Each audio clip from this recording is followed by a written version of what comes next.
कहाँ थी तुम? सुबह से पूछ रही हूँ तुम्हारा। कुछ ज़रूरी काम थे जिन्हें पूरा करना था। हाँ, सब खैर तो है। अपनी गैर मौजूदगी पर मुझसे माजरत भी नहीं कर रही। शायद तुम भूल रही हो, जब हमारी डील हुई थी मैंने इतनी भी छूट नहीं दी थी तुम्हें। अब हमारे दरमियान कुछ भी नहीं है। मैं रिज़ाइन करने आई हूँ। लीजिए, ये रहा मेरा रेजिग्नेशन लेटर।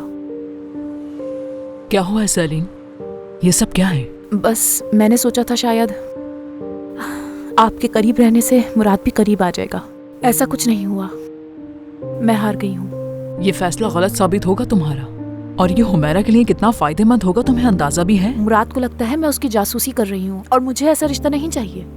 तो तुम्हें वाकई लगता है तुम जासूसी नहीं कर रही हो उसकी, और ये जानकर वो तुमसे मोहब्बत करेगा? शायद नहीं।